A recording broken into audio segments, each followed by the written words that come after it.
Simplicity. Why Ken's wrong. Simplicity is almost an object of worship for Ken Wheeler. Find out why his insistence that Mother Nature is a hippie chick confuses simplicity with being simplistic. Simplicity plays a surprisingly significant role in the philosophy of science. As a rule, if we have to choose between two explanations for a phenomenon, scholars agree that the simplest explanation that covers all the facts is the better one. Probably the most famous proponent of this dictum was William of Ockham. He argued that entities are not to be multiplied without necessity. We call this precept Occam's razor because it reminds us to cut out any redundant ideas when we work to explain an observation. Isaac Newton believed that nature is pleased with simplicity and affects not the pomp of superfluous causes. In general, the simplest explanation is the preferred answer to questions about natural law. Kentucky Ken pushes hard for this concept, arguing that Mother Nature is a hippie chick with dreadlocks, hairy armpits, a hemp skirt, and muddy feet. In his primer, Cosmic Unity, he claims, simplicity is divinity. To complicate the universe is to slander and offend it. Nothing complicated can accurately define the cosmos.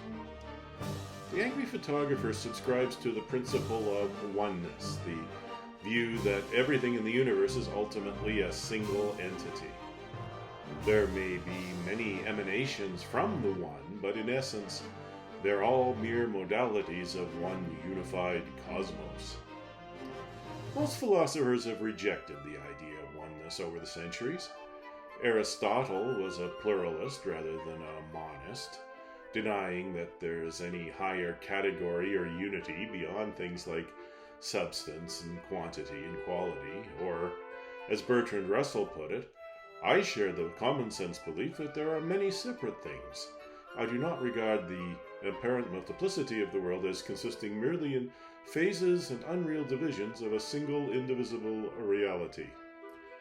Russell's Cambridge colleague, G.E. Moore, explained that oneness is consistent with something that appears to be an evident datum of experience, namely, that there is a plurality of things.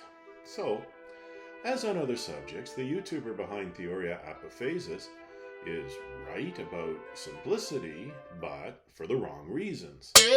Preferring the simplest complete explanation isn't a license to adopt a simplistic, arbitrary unity. Ken Wheeler's insistence on oneness leads him to assume, without evidence, that there's only one force of nature. According to him, gravity, electromagnetism, the strong nuclear force, and the weak nuclear force are all merely modalities of the ether. To reconcile what scientists have shown are four distinct forces into one, the Angry Photographer is forced to resort to arguing for the existence of the ether, a disproven, superfluous entity, while demanding simplicity.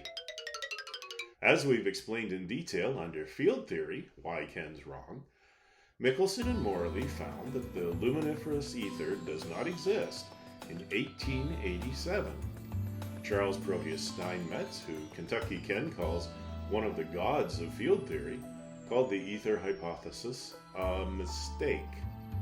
So in the name of simplicity, the creator of Theoria Apophasis insists on adding a disproven concept to establish scientific models that already provide full explanations of natural forces. One might expect this self-declared virtuoso of facts, logic, and wisdom to be at least somewhat troubled by this blatant contradiction. If he is, he never lets on.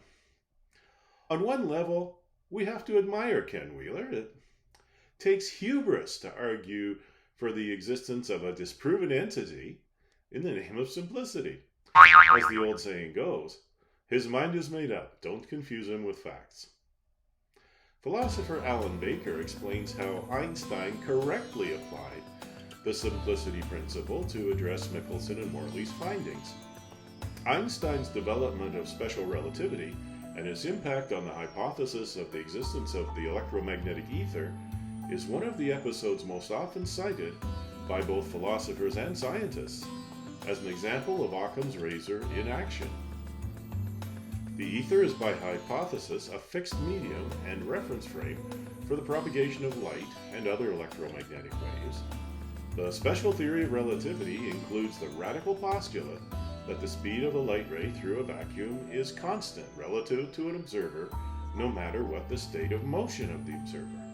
Given this assumption, the notion of a universal reference frame is incoherent, hence, special relativity implies that the ether does not exist. If the angry photographer genuinely valued simple and elegant explanations for natural phenomena, he'd eagerly accept that there's no such thing as the ether. Like Einstein, he'd take that reality into account and seek explanations that didn't reify a falsified concept to account for phenomena. Unlike Ken Wheeler, Einstein properly embraced the principle of simplicity. As he put it, the grand aim of all science is to cover the greatest possible number of empirical facts by logical deductions from the smallest number of hypotheses or axioms. The genius of Einstein was to explain space, time, matter, and gravity in just 10 equations. The angry photographer dismisses Einstein as a woolly-haired crackpot and rejects his field equations, saying Mother Nature doesn't use a calculator. It appears that the Theoria Apophasis creator avoids critiquing the field equations because he doesn't understand them. Even so, he dismisses them out of hand as ludicrous, without explaining why. The angry photographer refutes his own argument by adding superfluous concepts such as the ether, the dielectric, and counter space to proven scientific models. He does this to rationalize his unfounded obsession with oneness. Ken Wheeler hasn't learned to distinguish between simplicity and being simplistic. Only a simpleton could peddle such convoluted notions as explanations for the world around us while spouting simplicity is divinity, and yet he persists.